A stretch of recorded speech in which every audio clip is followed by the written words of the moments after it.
देखो, मैं बिल्कुल भी नमक मिर्च लगा के बात नहीं करती, मैं सीधा-सीधा क्लियर बात करती हूँ। तो जब से मैंने एचआईवी का प्रोग्राम चलाया अवेयरनेस का, क्योंकि ये फ्री है और मैं इसको अपनी मर्ज़ी से चला रही हूँ, मेरे पास अथॉरिटी है लोगों को अवेयरनेस करने की। तो इसी बीच में मेरे को पास बहुत सारे केस आए हैं, बहुत सारे। लेकिन इसी बीच में मेरे को एक केस था जिस पे मुझे बहुत बेचैनी होने लगी, जिसके बारे में मैं बात करूँ।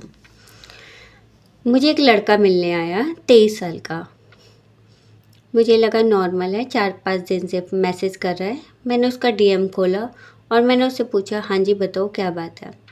तो उसने बोला, दीदी मुझे मतलब 2 तारीख को प्रॉब्लम, मेरा किसी के साथ कांटेक्ट हुआ है और आज 13 या 14 तारीख है, तो मेरे अंदर लक्षण आ रहे हैं, क्या आप बताओगे मुझे क्या हुआ है। तो उसके मुंह में छाले वगैरह थे, तो ऐसा कुछ हुआ है।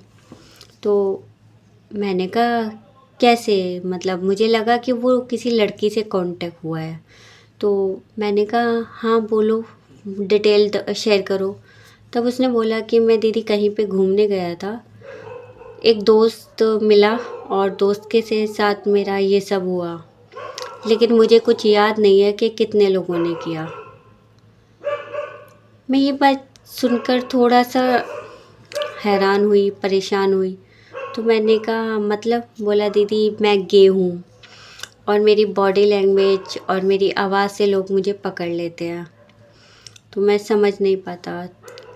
तो इतना उसने लिखा था। फिर मैंने इसके बाद थोड़ा डिटेल में जानना चाहा। मैं इस केस में बिल्कुल भी इस लड़के का ना तो नाम बता रही हूँ, ना पहचान बता रही हूँ और ना ही मैं बताऊँगी, क्योंकि मेरा प्रोसेस ही यही है। मैं किसी का भी नाम वगैरह नहीं बताती, लेकिन हाँ, किसी को तकलीफ़ होती है तो मुझे भी तकलीफ़ होती है ना। तो मैंने उससे पूछा तुम कहाँ गए थे? तो उसने बोला मैं किसी गाँव में घूमने गया था। ये नाम वो खुद अपने मुँह से बताएगा तो ज़्यादा अच्छा लगेगा, मैं नहीं बताऊँगी वो कहाँ गया था। वो कहीं पे घूमने गया अपनी पूरी टीम के साथ, तो उसे वहाँ पे एक लड़का पसंद आ गया। उसके लिए अट्रैक्शन रखी अपने मन में। उसने अपना ग्रुप छोड़ के उससे बात की। लड़के को भी ये पसंद आ गया, दोनों को। अब क्या हुआ कि ये लोग रात को उस लड़के के घर पे गया मिलने, मतलब घर पे नहीं, जिस जगह ये लोग गए थे वहीं पे होटल थे। तो जिस होटल में वो लड़का रुका था वहीं पे ये मिलने गया। अब जब ये वहाँ पे मिलने गया तो वहाँ पे अकेला था वो। अब जैसे वो मिलने गया तो हाय हेलो किया, बात करी, तो दोनों के अंदर अट्रैक्शन थी तो दोनों ही मिले। लेकिन जैसे मिलते-मिलते मतलब इसने बोला कि जो मेरा, जिसने मुझे मैसेज किया है, जो गे है लड़का, उसने बोला कि मैंने उसको जाके बोला कि यार मैं चलता हूँ, ये बात है, देर हो जाएगी। तो उसने बोला कि नहीं, रात को यहीं पे रुक जाओ और सुबह होके चले जाना, हम दोनों ही तो हैं। तो उसको लगा कि ठीक है, 2 ही लोग हैं, हम लोग रुक जाते हैं। ये इस बच्चे ने सब कुछ अपने मुँह से बताया मुझे। वो वहाँ पे रुक गया, तो जैसे 12 बजे 1 बजा तो उसके 4 दोस्त और आ गए और उसके जिस दोस्त से इसकी अट्रैक्शन थी उसने बोला कि ये भी लोग रुकेंगे यहाँ पे और तुम भी रुक जाओ, सुबह चले जाएंगे, बात करते हैं, थोड़ा इंजॉय वगैरह करते हैं, खाते पीते हैं, ऐसे करके।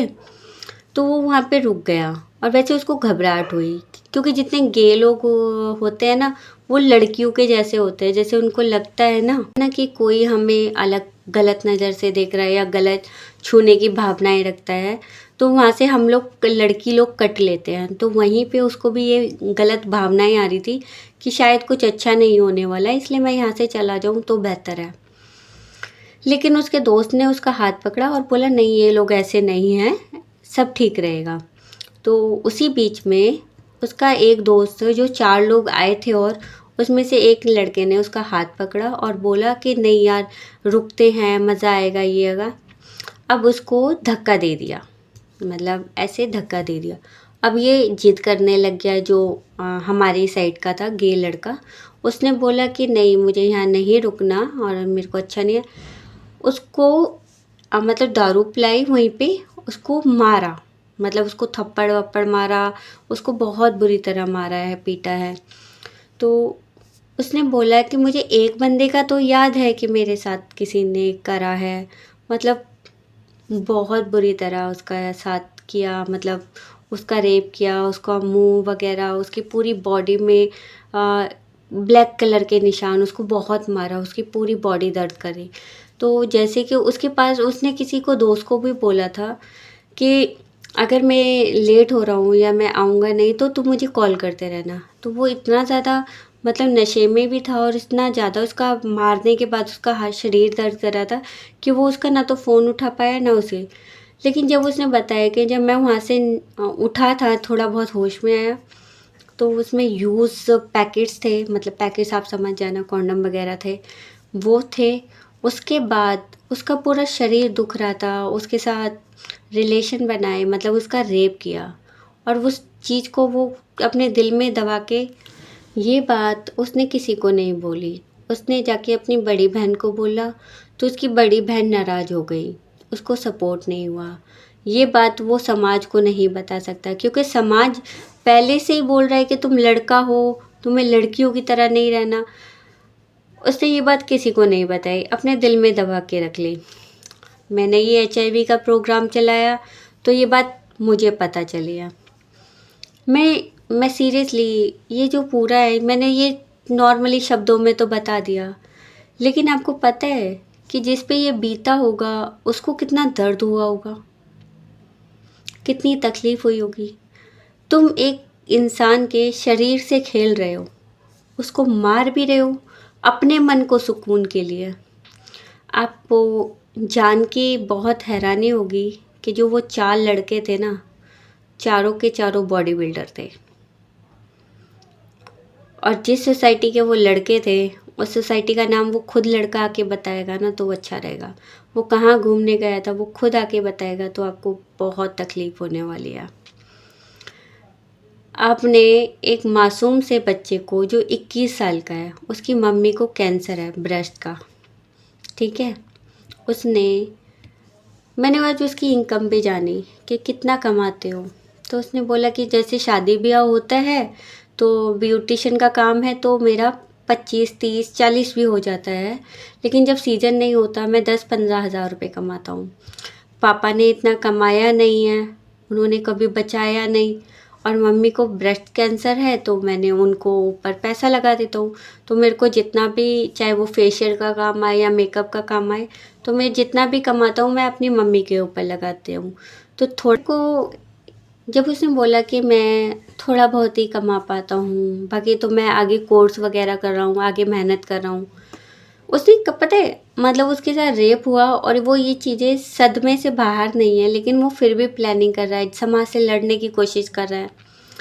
तो मेरे पास ना बहुत सारे, मतलब मैं उन लोगों के लिए बहुत सारा बोलना चाहूँगी जो समाज के ठेकेदार हैं, जो कहते हैं कि हम मर्द हैं। मैं उनको बोलना चाहती हूँ कि मर्द होने का मतलब होता है कि चाहे आपके सामने कोई औरत है, चाहे आपके पास सामने लड़की है, चाहे आपके सामने गे है, चाहे आपके सामने लड़का है, चाहे आपके सामने हिजड़े छक्के हैं, आप उनकी इज्जत करो। आप मर्द तभी कहलाएंगे, आप मर्द तब नहीं कहलाएंगे कि आप उनकी इज्जत को अपने पैरों तले रोन दो। आपको जिसने भी हरकत करी, वो चारों पांचों लड़के, आपने क्यों नहीं सोचा कि किसी के शरीर को खेल के इतना सारा दुख देने के बाद आपको खुशी नसीब होगी? नहीं। जितने भी ये चारों पांचों लड़के थे, सोचो ना, कल तुम्हारी शादी हो, तुम्हारे घर में बेटियां पैदा हों, बेटा पैदा हो, और शायद वो निकल जाए तो मुंह से बद्दुआ नहीं निकलती, दिल से बद्दुआ निकलती है। सोचो उस लड़के पे क्या बीती होगी जब तुम चारों पांचों ने उसके साथ ऐसा किया। तुम तो गाड़ियाँ उठा उठा के गुड़गांव में, दिल्ली में, हरियाणा में पहुंच गए होगे उस गांव से बाहर आकर, लेकिन कभी ये सोचा है वो लड़का 2 तारीख के केस को आज 14 15 तारीख तक भी याद करके बैठा हुआ है, उसे कितनी तकलीफ़ हुई होगी। वो ये पूरी कहानी अपने मुंह से बताएगा, कहाँ गया था, कौन थे, कैसे मिले थे, ये सब बताएगा। और जब ये मतलब मैंने उससे बार बार पूछी थी, क्या तुम्हें सच्ची में नहीं पता कि वो कितने लोग थे, कितनी बार, तो उसने मतलब जो मुझे बोला कि दीदी मैं इतना, इन्होंने मुझे दारू पिला दी थी, इतना मुझे मारा था कि मुझे कुछ होश नहीं।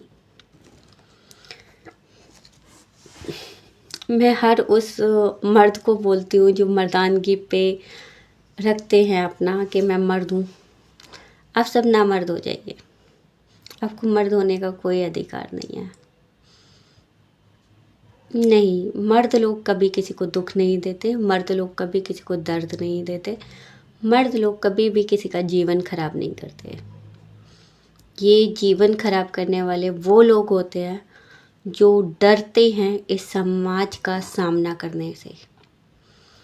जैसे मैं लड़की हूँ, मैं सीना ठोक के बोल सकती हूँ कि मैं लड़की हूँ। एक गे बोल सकता है कि मैं गे हूँ।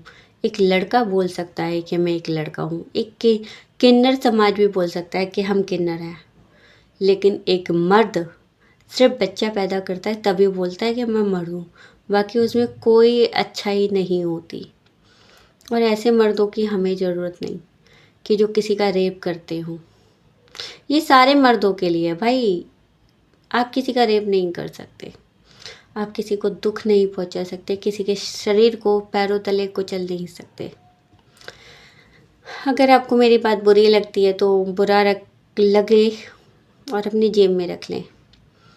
आपको कोई हक नहीं बनता किसी की इज्जत के साथ खेलने का।